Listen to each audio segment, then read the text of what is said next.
सम्माननीय सभामुखज्यू र माननीय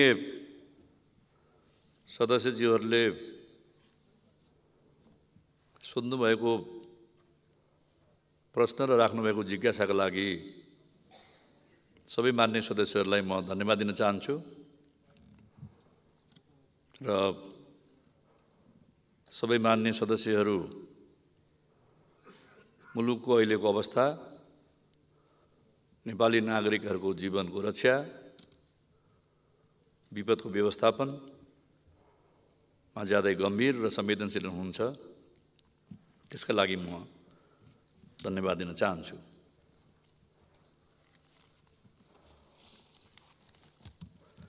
दार्चुला महाकाली नदीमा भएको जुन घटना घटेको छ, यसमा मान्यजीहरूको जुन संवेदनशीलता रहेको छ त्यसको म सम्मान गर्छु र अहिले यसका सम्बन्धमा सरकारले छानबिन समिति बनाएको छ र छानबिन समिति दार्चुला जिल्ला र घटना घटेको मालघाट र गस्कु घटनास्थलमा पुगेरै छानबिन गर्नेछ र तुइन तर्न सफल भएका बहादुर सिंह धामी, अमर सिंह धामी, गौरा सिंह धामी, बलराम सिंह धामी सँग पनि उहाँहरूले भेटघाट गर्नुहुनेछ र उहाँहरूको जानकारीलाई पनि छानबिन समितिले मूल आधारै बनाउनेछ।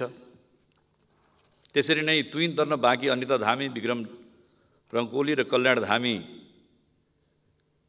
बुझ्न लागि पनि जिल्ला सदरमुकाममा उहाँहरू आउनुभएको छ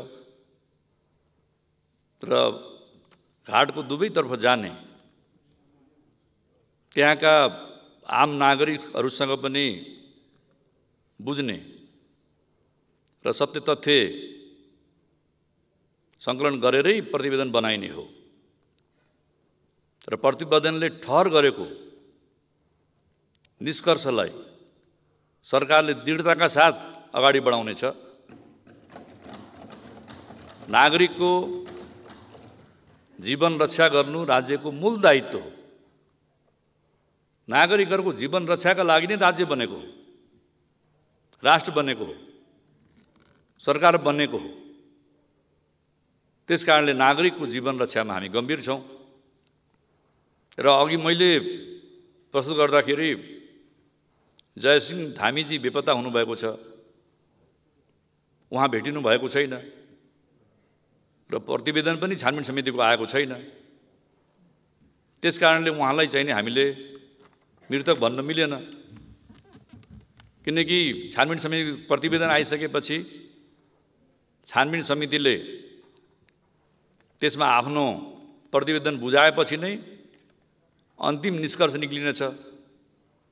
सरकारले छानबिन समिति बनाएर पठाएको छ, त्यहाँको स्थानीय सरकार, प्रदेश सरकार या आदरणीय जनप्रतिनिधि सबैसँग पनि त्यहाँ भेटघाट हुनेछ र सबैसँग भेटघाट गरेर तथ्य र सत्य पत्ता लगाएर तथ्य र सत्यको आधारशिलामै प्रतिवेदन बन्ने हो। नेपाल सरकारले जे तथ्य हो त्यही नै सार्वजनिक गर्नेछ र त्यो तथ्यका लागि नेपाल सरकारले पूर्ण रूपमा अडान लिनेछ र जुनसुकै कदम चाल्नको लागि पनि नेपाल सरकार तयार छ भन्ने पनि म प्रतिबद्धता व्यक्त गर्न चाहन्छु र त्यसका लागि छानबिन समितिले मेहनत गरेरै काम गर्नेछ। हामीले सुरुमा 7 दिनको समय दिने हो कि भनेका थियौँ, तर काठमाडौँबाट धनगढी जानु पर्यो, धनगढीबाट डडेलधुरा जानु पर्यो, डडेलधुराबाट दार्चुला जानु पर्यो। सुदूरपश्चिमका मान्यजीहरूलाई थाहा छ त्यहाँ जान आउनु पनि केही विकटताहरू छन्, समस्याहरू छन्, समय लाग्छ। त्यसकारणले नै हामीले चाहिँ 10 दिनको समय दिएको हो र उहाँहरूले त्यहाँ जाँचबुझ गरिसकेपछि खालि जिल्ला सदरमुकाममा गएर त्यहाँका अधिकारीहरूसँग, त्यहाँका पदाधिकारीहरूसँग, जनप्रतिनिधिसँग मात्र होइन कि घटनास्थलमै गएर मालघाट र गस्कुमै पुगेर त्यहाँका आम नागरिकहरूसँग पनि उहाँहरूले भेटेर नै सत्य तथ्यको छानबिन गरेर प्रतिवेदन बुझाउनु हुनेछ र त्यसले सत्यलाई प्रकट गर्नेछ र त्यसलाई सरकारले दृढताका साथ अगाडि बढाउनेछ भन्ने विश्वास पुनः व्यक्त गर्न चाहन्छु। र अहिले मनसुनको चाहिने प्रकोपले धेरै नै ठुलो क्षति भएको छ र अघि मैले आफ्नो विचार व्यक्त गर्दाखेरि अहिले खास गरेर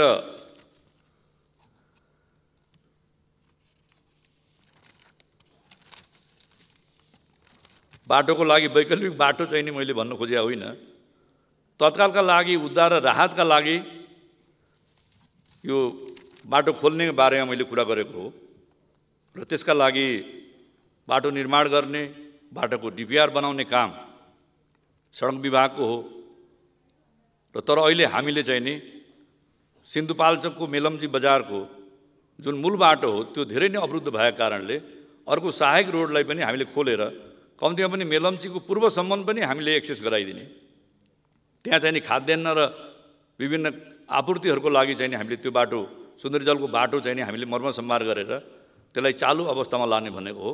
त्यसलाई वैकल्पिक बाटोको रूपमा चाहिँ नि हामीले अगाडि बढाउन खोजेका होइन र जुन मूल बाटो हो त्यसैलाई नै चाहिँ नि हामीले पुनर्निर्माण गर्ने हो, बनाउने हो, त्यसमा चाहिँ नि सरकार प्रतिबद्ध रहेको छ भन्ने पनि म आग्रह गर्न चाहन्छु। अब यो विपदको व्यवस्थापन गर्ने क्रममा उद्धार, राहत र पुनर्स्थापना राज्यको चाहिने मूल दायित्व हो। त्यसका लागि हामी प्रतिबद्ध छौँ। सुरुमा चाहिँ नि उद्धार गर्ने, राहत वितरण गर्ने, टेन्ट र त्रिपाल बसाउने, किनकि घरमा भत्किसकेपछि बस्न नसक्ने मान्छेलाई त हामीले पाल बनाउनै पर्यो, त्रिपाल चाहिँ लानै पर्यो। तर घर तत्काल अस्थायी घर निर्माणका लागि सरकारले तत्कालै 50,000 रुपियाँ दिन्छ, जसको घर चाहिँ नि बाढी पहिरोमा बगेको छ या आगजनीबाट चाहिँ नष्ट भएको छ। त्यसरी नै स्थायी रूपमा बनाउनको लागि हिमाली क्षेत्रमा चाहिँ नि 5 लाख, पहाडी क्षेत्रमा चाहिँ नि 4 लाख र तराई मधेसमा 3 लाख रुपियाँ दिने चाहिँ नि हाम्रो नीति रहेको छ। किनकि हिमाली क्षेत्रमा निर्माण सामग्री व्यवस्थापन गर्न, खरिद गर्न महँगो हुने भएको कारणले यो 5 लाख रुपियाँ राखिएको हो र त्यसका लागि हामीले नेपाल सरकारले फन्ड पनि क्रिएट गरेको छ र त्यसका लागि भत्किएको कुराको प्रमाण आइसकेपछि तत्कालै चाहिँ नि हामीले रकम दिने हाम्रो प्रतिबद्धता रहेको छ, त्यो म आग्रह गर्न चाहे। अब महाकाली नदीमा अब यो तुइन, झोलुङ्गे पुल र पुल त्यो हामी सबैको साझा कमिटमेन्ट छ कि छिटोभन्दा छिटो चाहिँ नि त्यहाँका नागरिकहरूलाई सुविस्ता दिन सकियोस्, यातायातको पहुँचमा पुर्याउन सकियोस्। र अहिले मान्यजहरूले सोध्नुभयो त्यहाँ अझै कतिवटा तुइन छ, अझै पनि 4वटा झोलुङ्गे पुल त्यहाँ निर्माणाधीन अवस्थामा छ, तर यसको शिलान्यास गरेको चाहिँ नि 3 वर्ष भइसक्यो। हामी सबैको चाहना थियो, त्यहाँका आम नागरिकको चाहना थियो, जनप्रतिनिधिको चाहना थियो, सरकारको पनि चाहना थियो 1 वर्षभित्रै झोलुङ्गे पुल बनोस् र सबै तुइनहरू विस्थापित हुन्, सबैको चाहिँ नि चाहना र प्रतिबद्धता थियो। तर अब विभिन्न कारणले ती निर्माण सम्पन्न हुन सकेका छैनन्। कुनै झोलुङ्गे पुलको 30% बनेको छ, कसैको 70% बनेको छ। त्यसको अवस्था बडो जटिल पनि छ, चुनौतीपूर्ण पनि छ। त्यसकारणले अहिले चाहिँ नि चाँडोभन्दा चाँडो बनोस् भन्ने नै चाहिँ नि हाम्रो प्रतिबद्धता रहेको छ। र माननीय सदस्यज्यूले मनाङ जिल्लाको विपदको बारेमा केही कुराहरूको जिज्ञासा राख्नु भएको छ। त्यहाँ एउटा सडक, बेली ब्रिज 1, समुदाय भवन 1, झोलुङ्गे पुल 8वटा, पक्की पुल 2वटा, मोटरी पुल, काठे पुल 6वटा, सरकारी कार्यालय 6वटा, स्कुल 1वटा, ब्याङ्क 2वटा, 4वटा पालिकाहरूमा 40 घर पूर्ण क्षति भएको छ। 287 घर जोखिममा छन्, 150 घर विस्थापित छन्, तर त्यहाँको नागरिकहरूको चाहिँ नि जीवनको क्षति भएको छैन। र अहिले हामीले मनाङको लमजुङको बेसी सहरबाट मनाङको सदरमुकाम चामे जाने सडक पूर्णतः अवरुद्ध भएको कारणले हेलिकप्टरबाट त्यहाँ चाहिँ नि खाद्य सामग्री र औषधि सामग्रीहरू हामीले पुर्याइरहेका छौँ र छिटोभन्दा छिटो त्यहाँको अवरुद्ध सडकलाई खोल्नको लागि पनि हामी प्रयत्नशील छौँ। मोटरेबल सडकभन्दा पनि पहिला मान्छे हिँड्न सक्ने खालको सडक बनाओस्। त्यस्तै गोर्खामा पनि चाहिँ नि अहिले उत्तरी भूभागमा सडक अवरुद्ध भएको छ, त्यहाँ कम्तीमा पनि घोडेटो सडक भए पनि खोल्न सकियोस् र त्यहाँ चाहिँ नि खाद्यान्न सप्लाई गर्न सकियोस् र मान्छेको आवत जावतलाई नियमित गराउन सकियोस् भन्ने चाहिँ नि हामीले प्रयत्न गरिरहेछौँ। त्यस्तै कास्की र ताप्लेजुङ लगायत देशका यो मनसुनबाट प्रभावित क्षेत्रहरू जिल्लाहरूमा त्यहाँ उद्धार गर्ने, राहत पुर्याउने र निर्माणलाई पूर्णता गर्ने र मर्मत सम्भार गर्ने र आवत जावतलाई चाहिँ नि सुचारू गर्ने र विस्थापित भएका घर परिवारहरूलाई उनीहरूलाई समुचित बसोबासको व्यवस्था गर्ने क्रममा सरकार दृढतापूर्वकै लागेको छ भन्ने पनि म विश्वास व्यक्त गर्न चाहन्छु।